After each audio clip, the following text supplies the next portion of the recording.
Good morning to everybody who is tuning into this webinar from the Asia Society Policy Institute in New York. My name is Kevin Rudd, and I am president of the Asia Society Policy Institute. Because of COVID-19, I'm speaking to you now from Queensland in Australia, which is where I grew up, and I've come home for the duration until normality is restored. Thank you for joining us wherever you are in the world today, whether it's afternoon or evening, whether you're in the rest of Asia, whether in the United States, or whether you happen to be in Europe, or during the daytime here in the Pacific Island region itself. I'm delighted to be joined by two good friends and colleagues who are known right across the Pacific region for their contribution to public life. Firstly, we're joined by Dame Meg Taylor, who is the Secretary General of the Pacific Islands Forum Secretariat. Meg is, apart from being Secretary General of this important grouping of 16 independent and self-governing states, she's also the first woman to hold this role.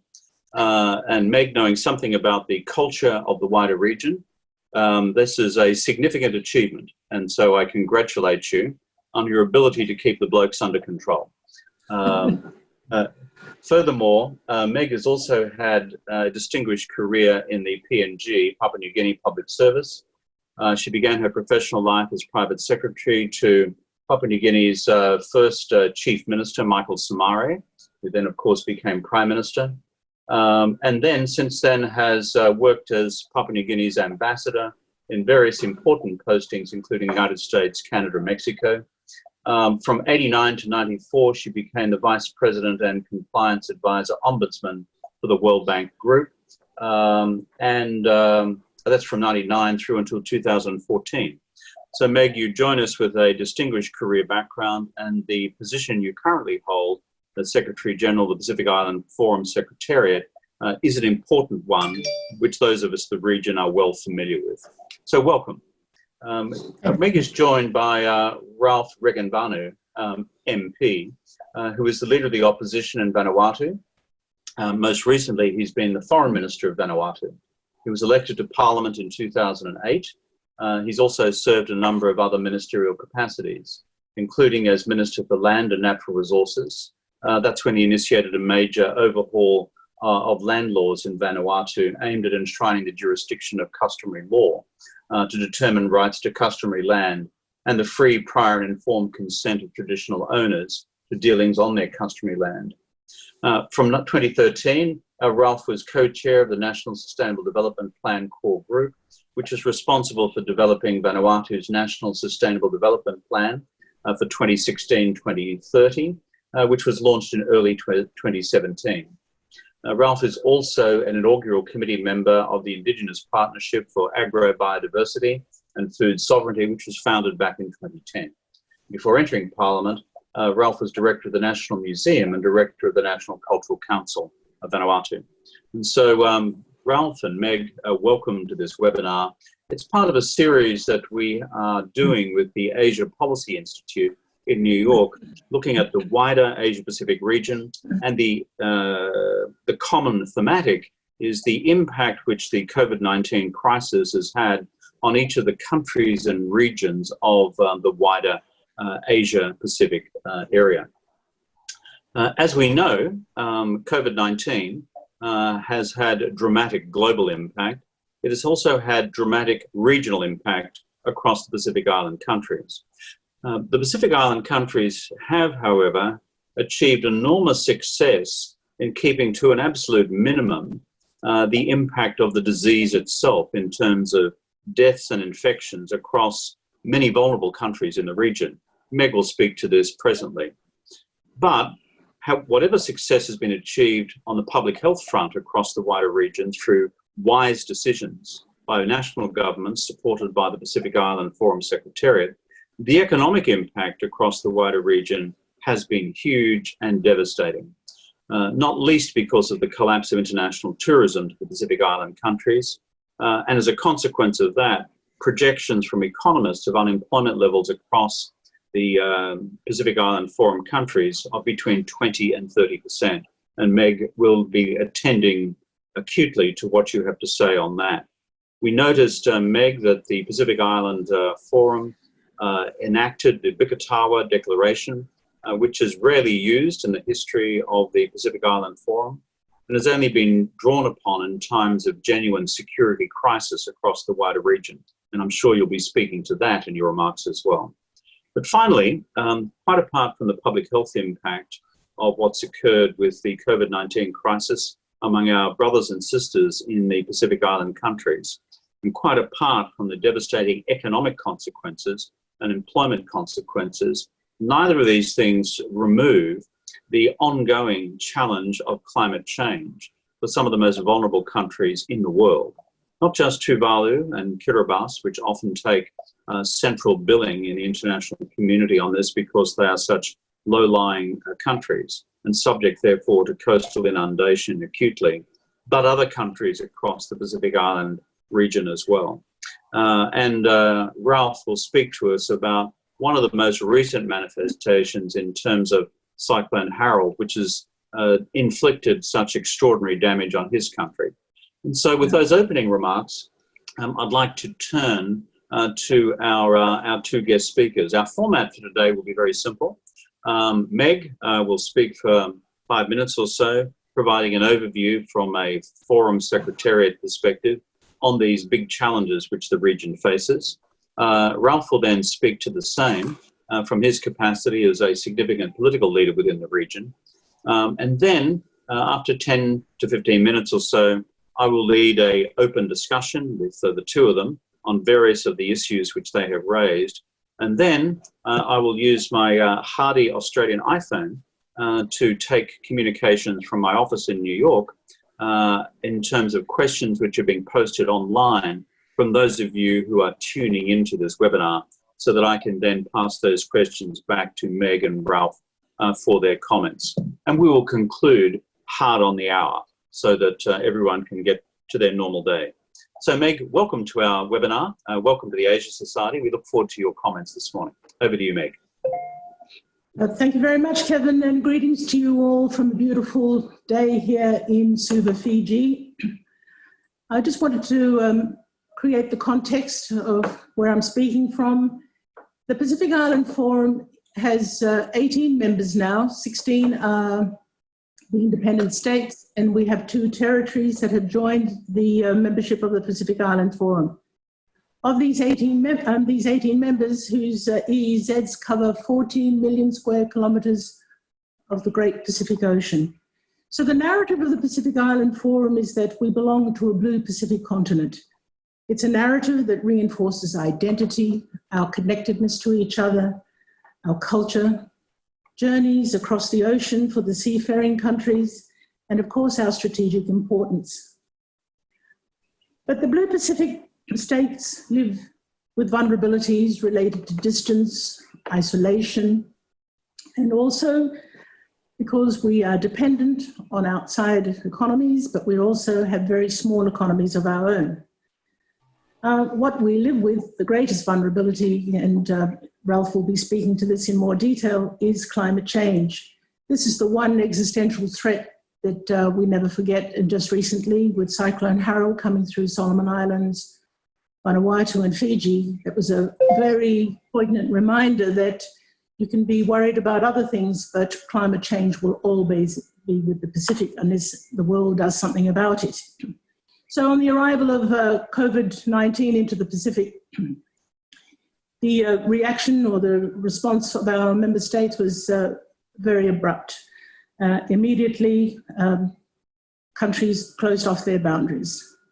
And now we have 6 countries that have COVID cases. We have 12 countries that have no cases at all. We have 9 states that still have a state of emergency in place. And today, most of our boundaries remain closed. So you may wonder, what have we done in terms of response? So the responses have been 3-pronged. Firstly, the Pacific Island countries have reached out to their development partners and requested assistance, particularly to provide medical supplies and financial resources. And to a large extent, that support has come through, but there is still a great need for medical supplies. finance ministers have secured financing assistance from multilateral development banks and development partners. Secondly, with regard to health supplies, we have the Joint Incident Management Team, which is led by WHO and very ably supported by the SPC, the Regional Technical Organisation of the region. And their role is to coordinate and secure the medical supplies that are going to be needed for delivery into the Pacific. The third one, where my institution, the Pacific, or our institution, the Pacific Island Forum Secretariat, is more involved in, is what is referred to as the Pacific Humanitarian Pathway. This was created by the Pacific Island leaders, the triggering of the Bikatawa Declaration because of this enormous calamity that we're all facing together. And the purpose of the humanitarian pathway is to create that political environment so that when countries ask for help, there is the ability to be able to get support into those countries. It takes more than just an aircraft landing to get medical supplies to a country. You need to make sure that the protocols are there that protect the country itself. So there is protocols needed for the deployment of technical teams, issues around customs, issues around immigration, repatriation, and also diplomatic clearances. So this is the work we're doing right now with the member states to make sure that that is in place. And as countries need medical supplies, then that can be deployed. So the continuing challenges that we do have is that we really need more personal protective equipment. And fundamentally, we need resources to be able to move them from point A to point B. We have a lot of supplies at Nadi in Fiji, and we need to get them through to other countries. And looking forward, of course, is the challenges of opening up our economies again. Economies that have taken a huge hit, and I'm sure people have questions around this, but the economies that have depended very much on tourism, there is a loss of jobs. Jobs are being cut.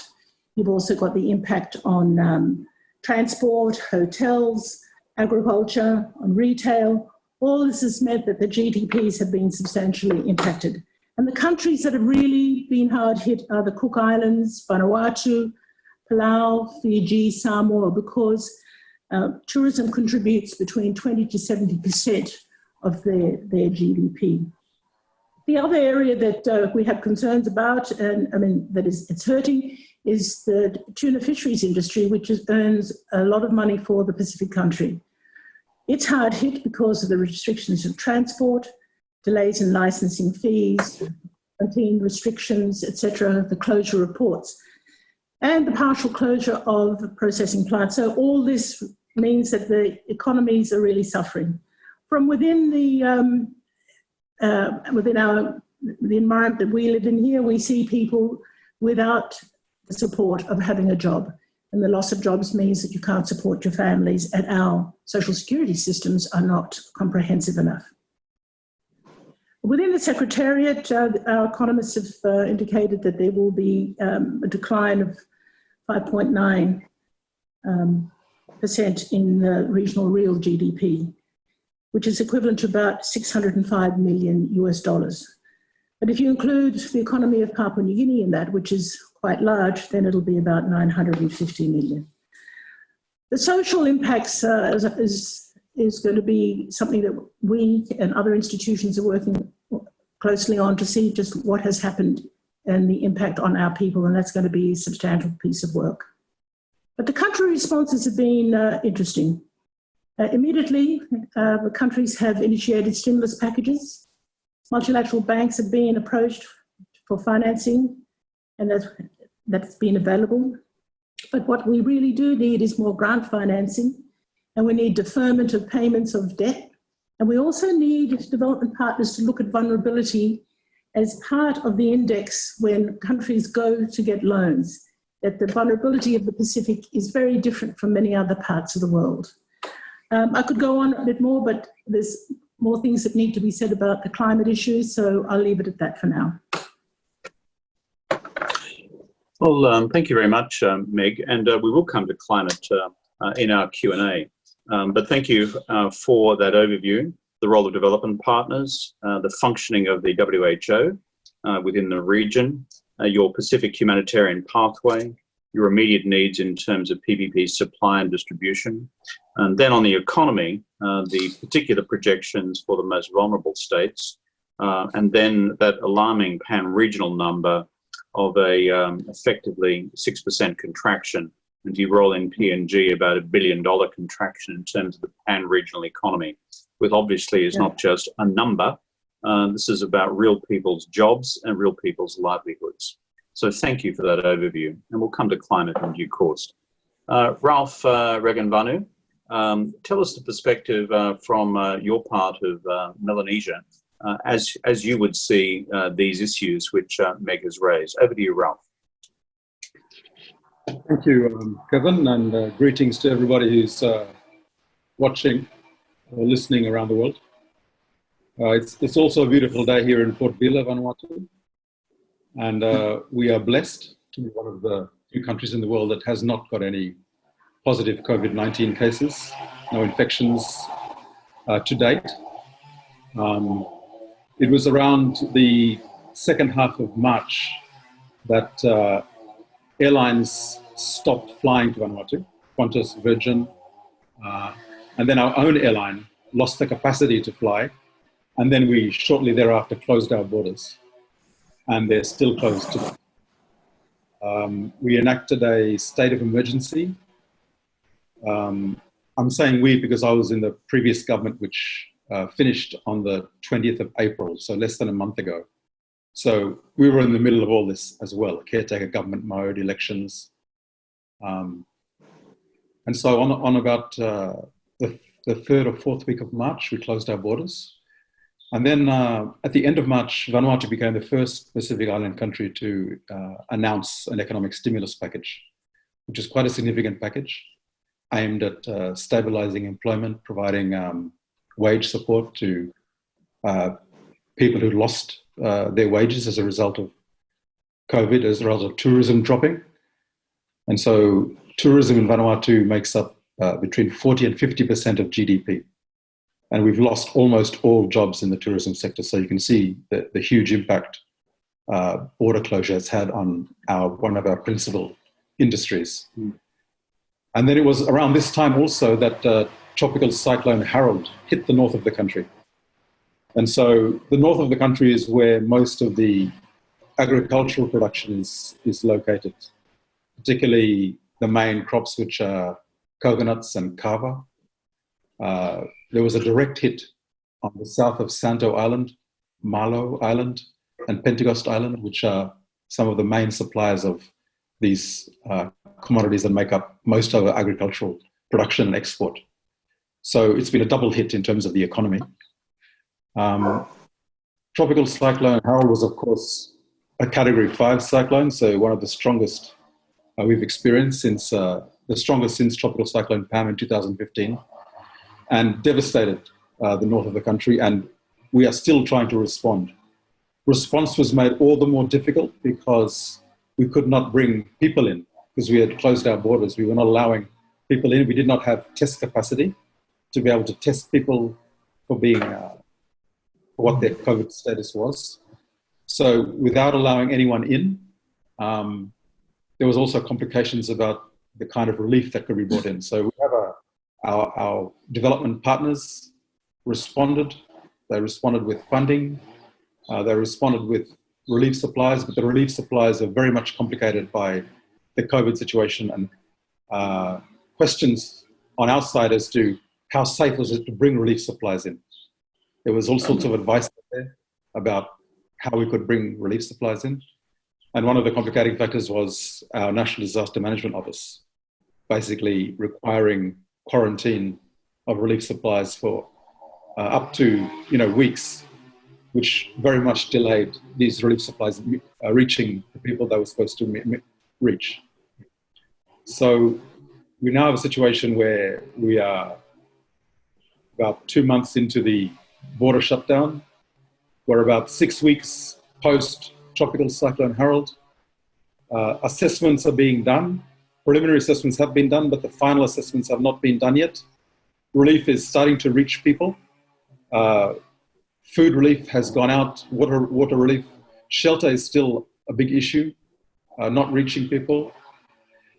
The twin crises, as these crises do, have exposed a lot of weaknesses in the government system, a lot of weaknesses in our health delivery system, in the bureaucracy of disaster response, disaster recovery.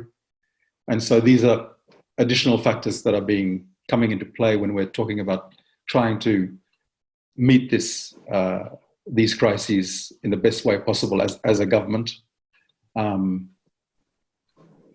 Just recently, an issue has emerged where the new incoming government has changed aspects of the economic stimulus package, particularly the employment stabilization program. They've made changes to who is eligible. This was just last week, which is now causing a huge backlash from the private sector, who were expecting employment support for all affected employees.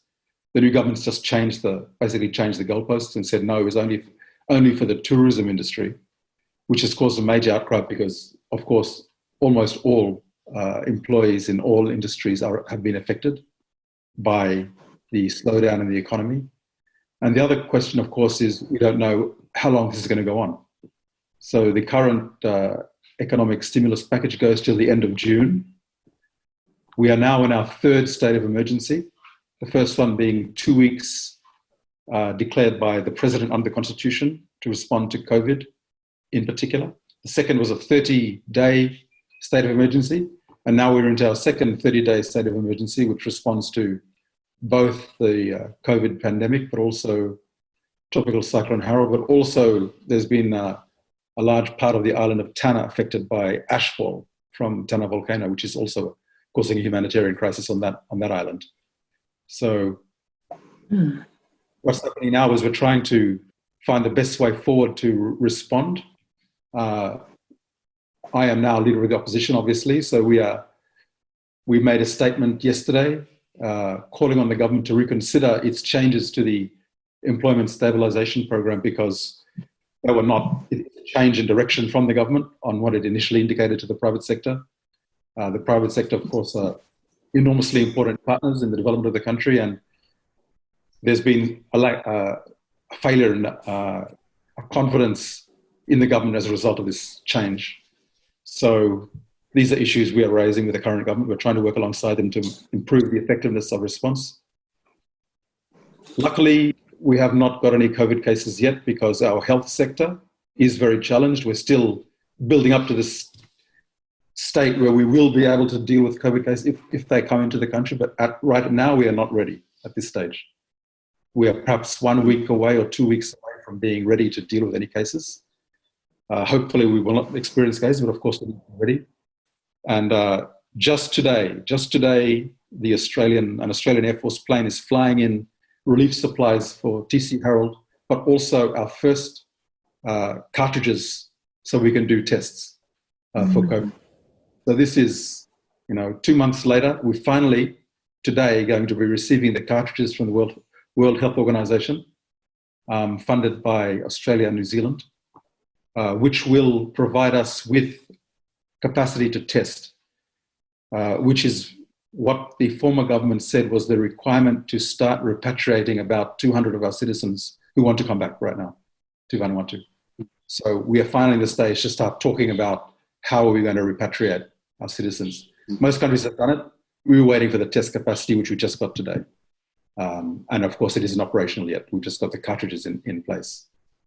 And only 220 of them at this stage. So I think there's a lot of challenges ahead. We continue to see how we're going to find a way to support our economy. Talk of this bubble, the Trans-Tasman bubble or the Pacific bubble, is very encouraging, but to echo the words of the Samoan Prime Minister a few days ago, we will require people to be tested before they come to the country. And that is going to be, at this stage, that is mandatory from our side. So if that cannot be done, there's going to be a problem with eventuating this bubble.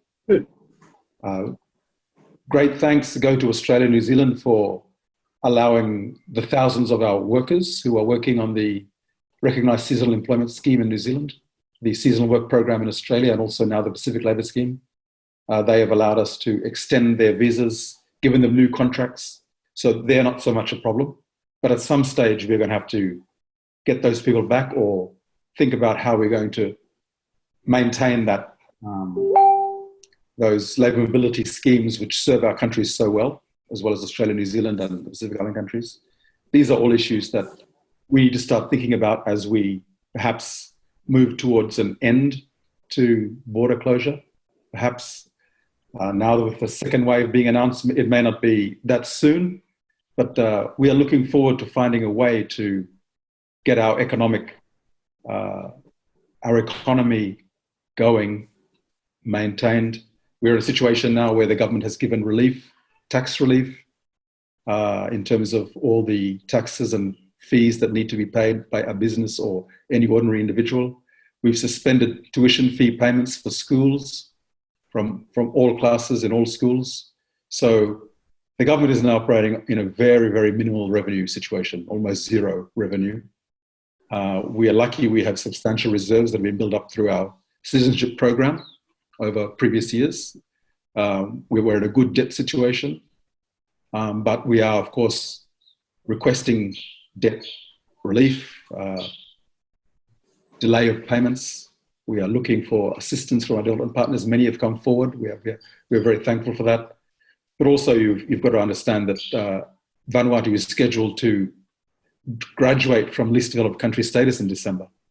And so that's another thing we've now decided, well, with this situation, are we ready? Can we request either further deferment of our graduation or a longer transition period? And that's something also the government is working on now to request back to the United Nations.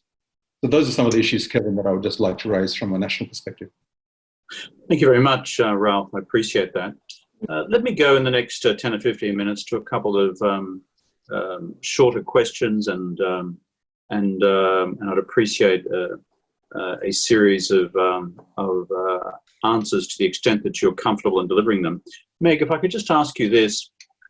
On COVID-19, if you were sending a simple message to Australia, New Zealand, the United States, Japan, your principal development partners, about what you need most in terms of, let's call it, COVID-19 medical supplies, and what you need most in terms of economic assistance now, what would your message be, given that we'll have a number of people tuning in to this webinar?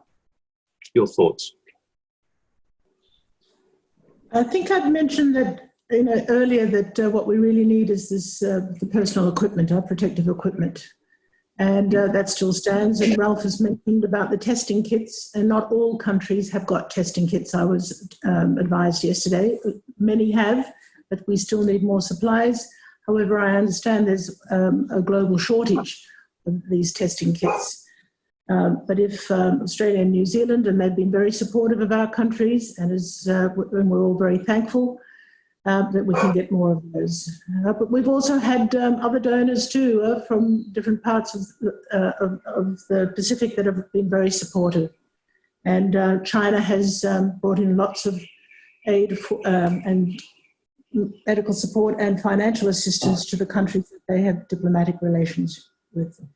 Where I sit at the Secretariat, we got a shipment of medical supplies from the Jack Ma Foundation, several tons worth, particularly for the countries that have the cases, and we are now ensuring that they get shipped to ports where they can be picked up by the member states and taken back to their countries.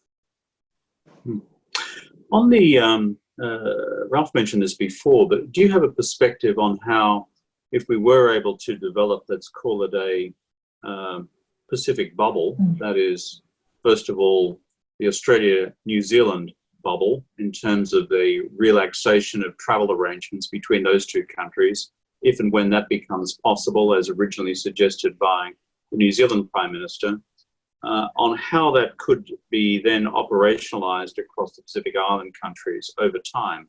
What thinking has gone into that so far, Meg? I'd appreciate your thoughts. I've not had a conversation with governments on this, but I know that several governments have approached Australia and New Zealand that they be included in this bubble, particularly because to get the tourism business going again, and showing that they've contained the COVID cases, and for Vanuatu particularly, they have not had any. But I think the biggest challenge is when there is a fear about outsiders coming in, or even if it's within a bubble, is how does the country then prepare itself to open up? And this is where SPCs come in and provided guidance to countries so that they can consider how they will open up. And SPCs are what? It's the technical organisation, the Pacific Community, that does this kind of work, and has been a fantastic organisation that has been really playing a big role in this. And the issues here, and of course WHO gives guidance to countries as well.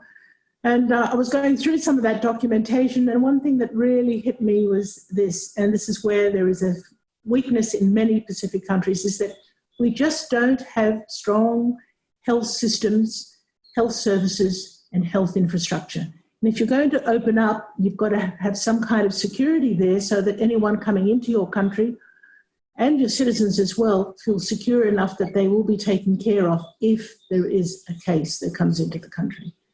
I think that many of the Pacific countries hope that over time this will open up and our trade relationships will begin again within the Pacific and with Australia and New Zealand, and flights will commence again, and more ships will start moving across the ocean. But I think it's going to take time. I don't think first of all, it's making sure that people stay healthy in the countries. Okay, well, thank you for that answer. Just building on those answers, Meg, before I come back to Ralph in a minute, how significant has Chinese assistance been to the Pacific Island countries since COVID hit across the region, nationally, regionally? Have you got a sense of PPE overall supply? You mentioned the Jack Ma Foundation, economic assistance. Give us some sense of overview of that. Oh, well, I think the Jack Ma Foundation, it was very much, we reached out to them and they supplied to the Pacific Island Forum to go to the countries that had it. But China itself has been very active with the countries that it has diplomatic relations. I don't have exact figures of what went into each country. I think that will come out as we get through this time and doing our own economic analysis of the situation, where the impact and where the donors came from. But of course, the countries have also been depending on the multilateral development banks for grants as well as for finance to help them with their stimulus packages, and now preparing more for what the recovery phase would look like. But the Pacific will be hurting in this. As I said, many countries depend on remittances from its citizens or people from their islands that work in different countries, and remittances is taking a really hard hit. And if your economy depends on up to 40% of your GDP on remittances coming in, you're going to be hard hit. But China is very much seen as a partner in all this, as well as other countries, and of course the two larger ones of the membership of the Pacific Island Forum, Australia and New Zealand. Good, thank you for that. Ralph, you mentioned before in some detail the impact of Tropical Cyclone Harold, not just on Vanuatu, but across other countries in Melanesia, Solomons, as well as the impact on Fiji. This, of course, brings into sharp relief the pre-existing state of the economy, the challenges which Meg has just spoken about in terms of continuing remittances. I'm pleased to have been the Prime Minister which introduced the Seasonal Workers Program between Australia and the Pacific Island countries, against a fair bit of political reaction and hostility at the time in this country, but I'm glad it's become normalised to a reasonable extent, and therefore it's been able to be sustained during this very difficult period. But it does go to the fundamental question of the degree of economic vulnerability. The number which I found quite arresting before in what you said, which was 40 to 50% of Vanuatu's GDP being tourism dependent, points to a huge hole in Vanuatu's GDP numbers and therefore employment prospects for the year ahead.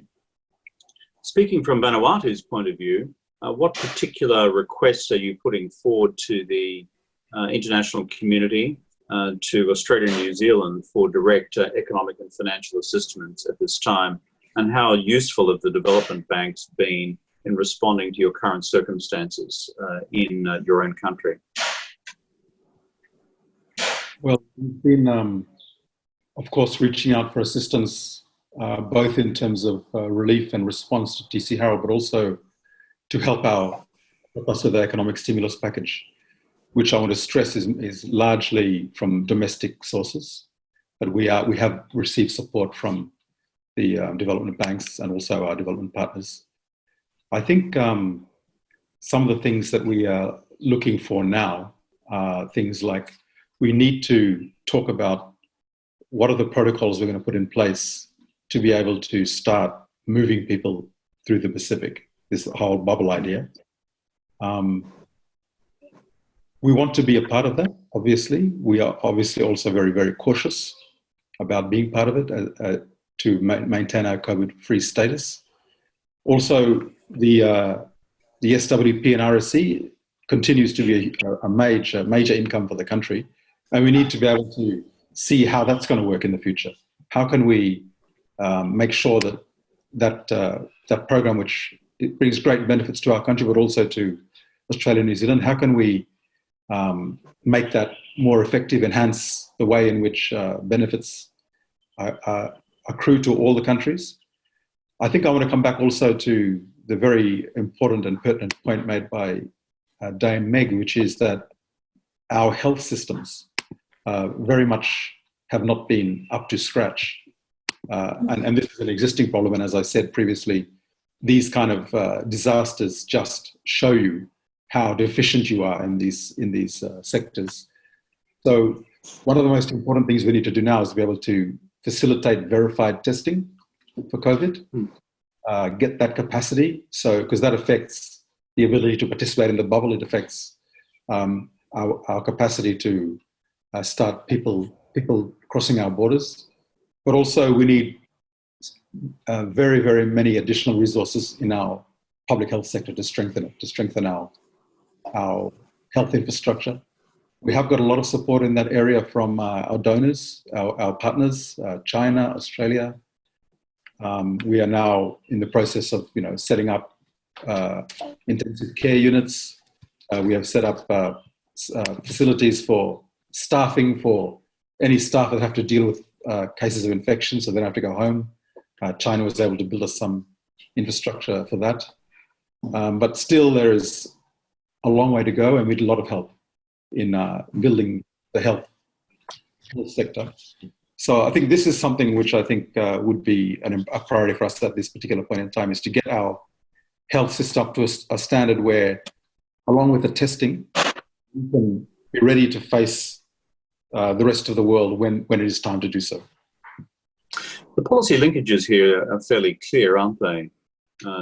Number one, you and the Pacific have done remarkably well in early closure of borders. In fact, SG, you mentioned to me in an earlier conversation the deep learnings across the Pacific region from the measles outbreak much earlier last century, and how this permeated much of the folkloric culture of the wider region, and about the need to lock down communities rapidly to avoid a repeat of that disastrous pandemic all those decades ago. And you and the region, it strikes me, have done remarkably well, given that there is a lack of development of the public health infrastructure. But the fact that across all of the 14 island states of the 16 member states, independent states of the Pacific Island region, you have 6 or 7 deaths and 200 or 300 infections. I mean, this is quite remarkable. So your success there, of course, exists in mirror image to the economic challenge you now have. because the lockdown has been fairly effective with the international community. So you go now to the mechanics of economic recovery and engineering the Pacific bubble that we've just been speaking about. There seem to me, in my mind, a couple of models which this could be advanced with.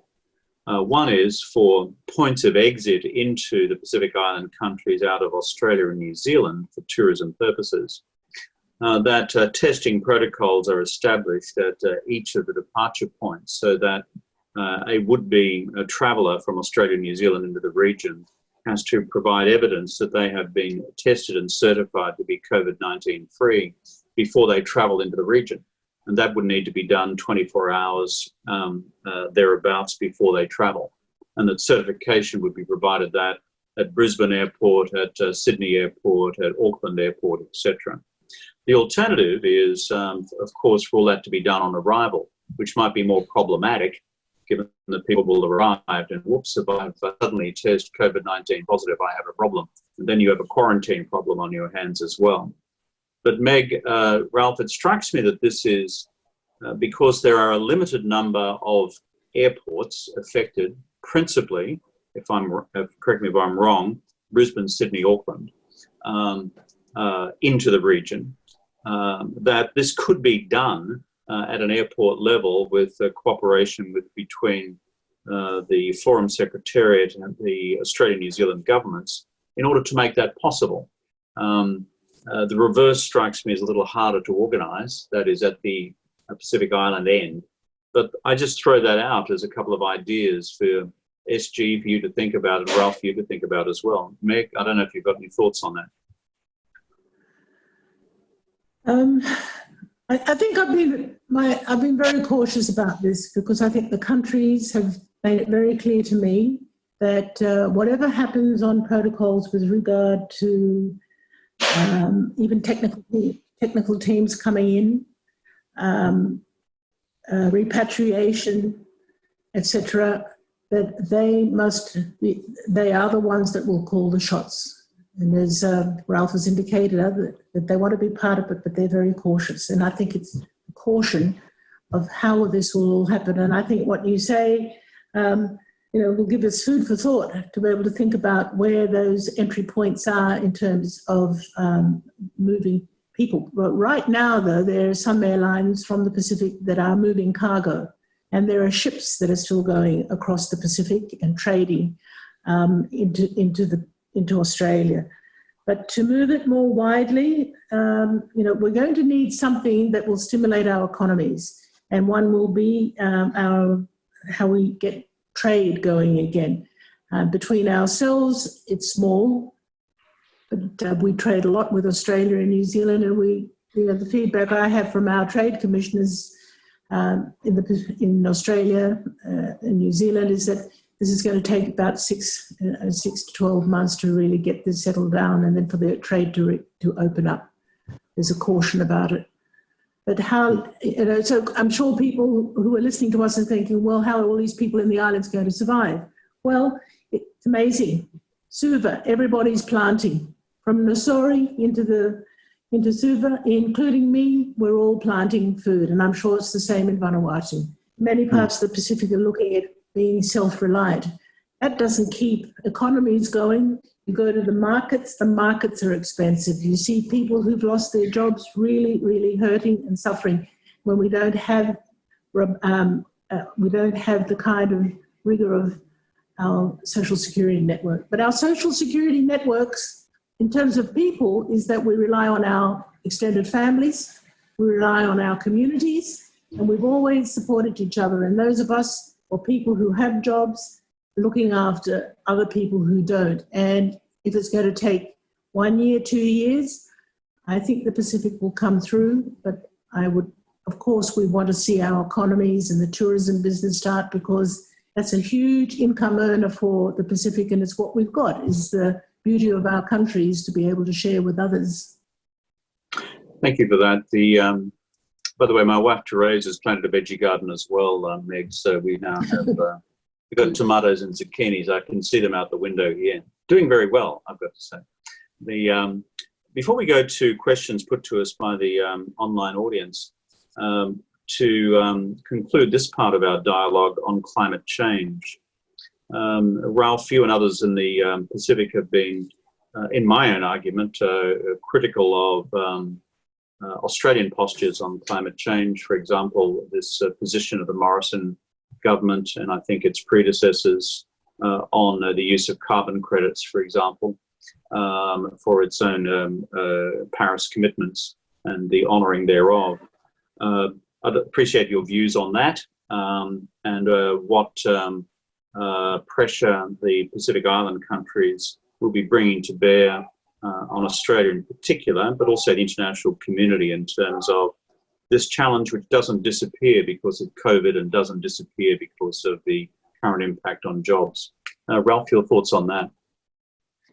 Yeah, well, exactly. I mean, the Pacific has always been very strong on global action on climate change. And while we seem to be in a bit of a pause because of COVID, this doesn't in any way lessen our concern and our call to all countries of the world, and in particular, Australia, which is our big neighbour right next door, to step up, raise ambition, start doing something really serious about reducing emissions, reducing a contribution to world emissions, so that we can start talking about effectively dealing with climate change and perhaps stopping the runaway that it has become.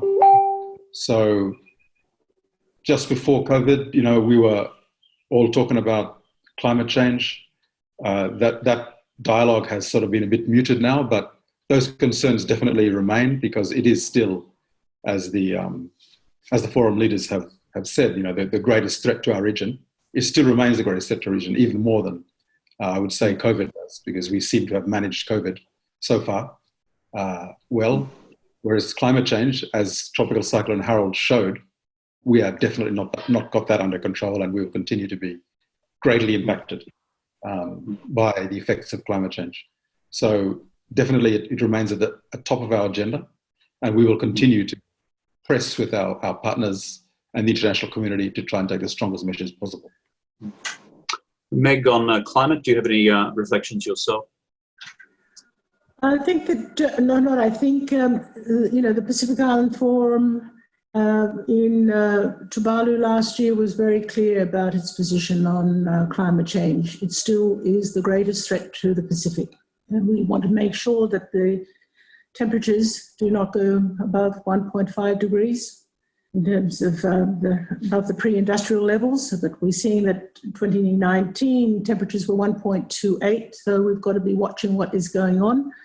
The transition from fossil fuels, of course, that the Pacific countries have insisted on. And of course, the commitments of the Paris Agreement, as Ralph has said, that they are met. And, conversations in the Pacific is that COVID has come, it's shown our vulnerabilities, but the climate issue is not going away. And I think the concern is that once things settle down with regard to COVID, is that industrialized countries go back to a way of life that is just going to exacerbate climate change again and climate issues again. And when you hear of more coal mines going to be opened, etc., well, what are the lessons we're going to learn from all this? The Pacific has had to learn hard lessons from all this. And I mean, for Vanuatu and Solomons and Fiji to be hit with Cyclone Harold in the middle of this is just devastating, and to watch it and just to see the despair and know that people are without shelter, without food, etc.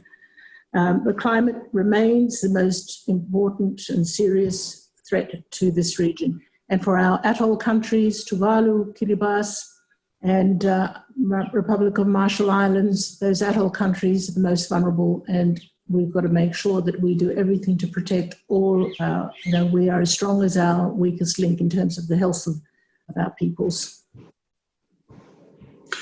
Well, I'd certainly continue to encourage the Pacific Island Forum to remain active globally.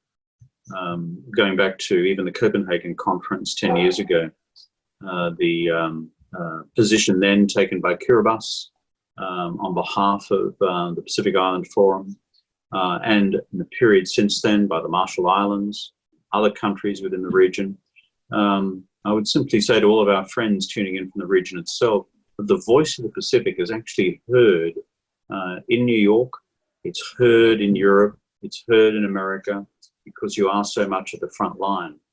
So continuing your activism on this is critical to pushing the dial forward as far as substantive action around the world. So I'd encourage you in that direction. We've got just on 10 minutes left. I've got a few questions here from those who have been tuned into our webinar. And so I will go through them in fairly rapid fire.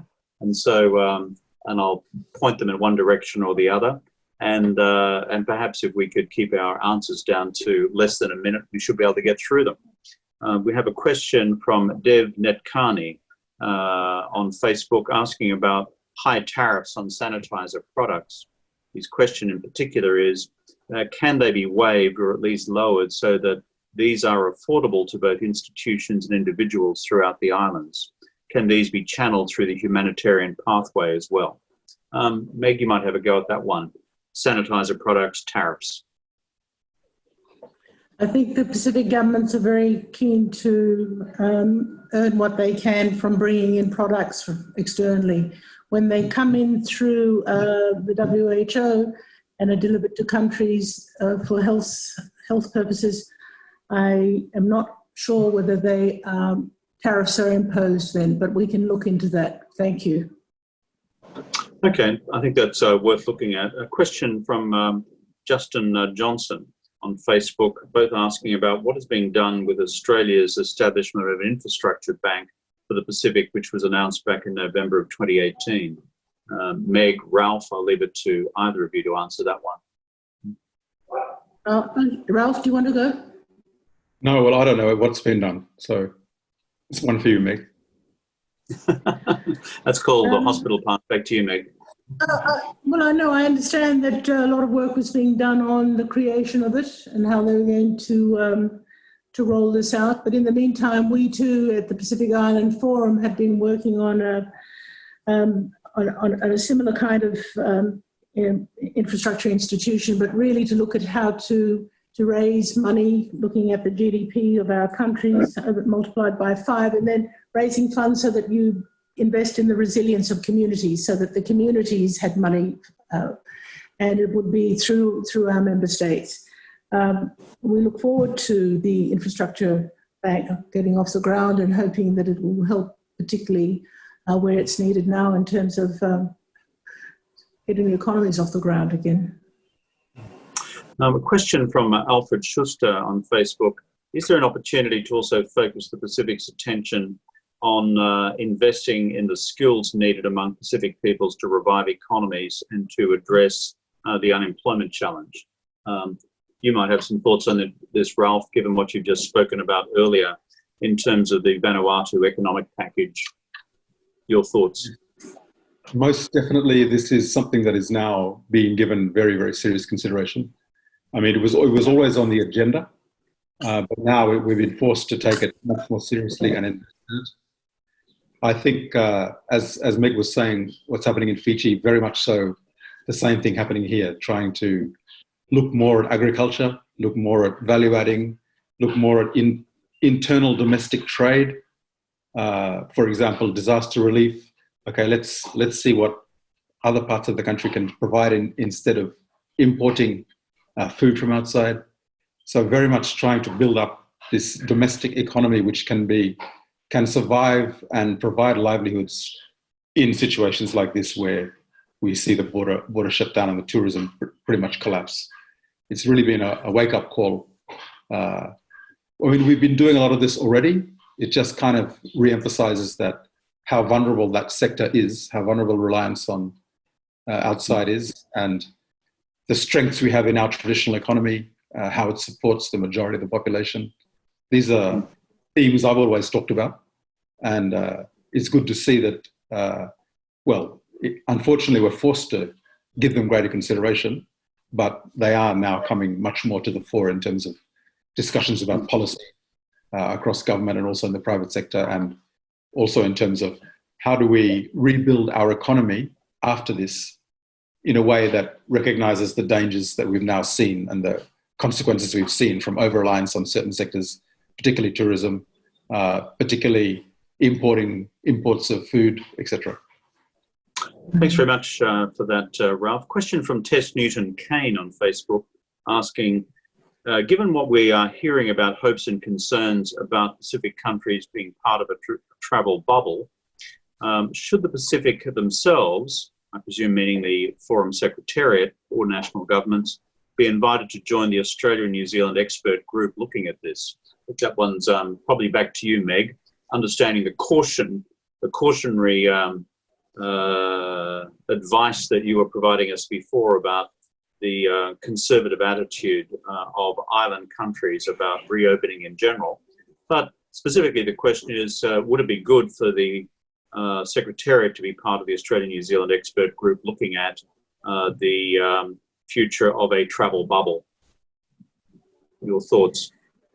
Yeah, thank you to Tess for that question. And if we were invited, we would, of course, take part because I think it's important for the future. But the final decisions are always made by our member states and the island countries. Okay, so I'll simply say via the Bush Telegraph here in Australia and across the Tasman, Wellington and Canberra might take note of that in the polite language of our regional diplomacy.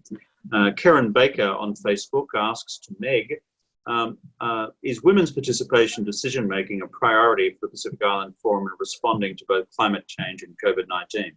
Meg?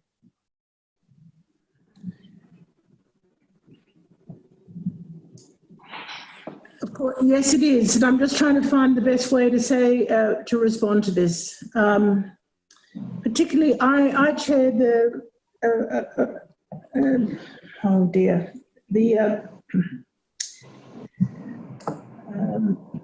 Pacific Partnership, which is made up of organisations, about 80 civil society organisations, but led by the UN Women, supported by Australia, New Zealand, particularly on women's issues throughout the region, but particularly focused on violence against women. And the area that we've been talking about, particularly with regard to COVID, is that we're seeing an exacerbation of tensions and violence in families because of loss of income, the pressures on families, and even in the institution I work, my staff, we're working virtually, but they've requested support and counselling, etc. So we're looking at it through that lens very much to support them. In terms of the climate change, it's very much at the regional level, the consultations that governments have in terms of the development of their climate policies, that women's organisations participate in that. And I'm sure Ralph has got an answer for that in terms of how women in Vanuatu are very much involved in the climate change issues. So I'll pass to Ralph. Ralph, if you've got a word or two on that, we've got a couple of minutes left, that's all, but over to you.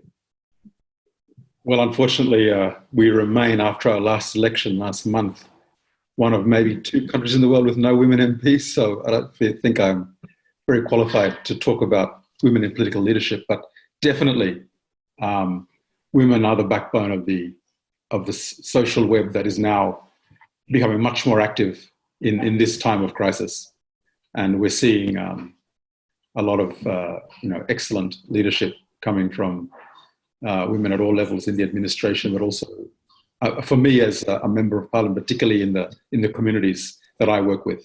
It's generally I'm working much more with the women in coming up with solutions to how we're going to make sure that everyone who's been affected gets to survive, gets to continue to maintain their families in this current period where a lot of unemployment, a lot of crisis, access to food from gardens and that kind of thing. It seems that women are taking much more greater leadership role that makes an impact in terms of how government sees it. And just to reinforce what Meg said before, I think around the world, including Australia and New Zealand, but I'm very mindful of the region as well, Pacific Island, the real challenges of domestic violence in this period and the need for proper support services through the churches and through other institutions to support women who are now being asked to handle a whole range of new challenges, quite apart from those which existed before. Colleagues, we're near to the end of our time. We've got heaps of other questions. Jill Scanlon, Catherine Mitchie-Lee. One last one from Wes Morgan. I'll close with this to you, Ralph. It's a pretty direct, in-your-face question, but you're a guy from politics, so off you go. Quote, Wes Morgan says, would Australia improve its global standing if it joined the Pacific Island countries and worked with island states as a bloc to lead multilateral diplomacy to raise global ambition to tackle climate change, unquote? I did not set this question up. It has simply spontaneously erupted from the ether. So I'll leave our independent public servant Secretary General to one side and ask you, Ralph, the politician, to answer that one. Absolutely. And we welcome that. This is what we want to see happen. So absolutely, yes. That's good. Well, I always have a simple view since my own period in office that in the world we can pack a big punch on climate diplomacy when you have a couple of developed countries like Australia and New Zealand working in complete harness with our friends, brothers and sisters in the developing countries of the Pacific Island region. That carries a powerful message to the world if we're able to make that happen in the future. Our time has come and gone. Meg Taylor, Secretary General of the Pacific Island Forum Secretariat, thank you for your time. Ralph Regenvanu, former Foreign Minister of Vanuatu, now Leader of the Opposition in that important country in the region, thank you for your time. And for all of you who have been part of this Asia Society Policy Institute webinar series on the impact of COVID-19 on the countries and communities of our wider region, thank you for your participation as well. And we'll bring our webinar to a close at this point. Thank you. Thank you. Thank you, Kevin.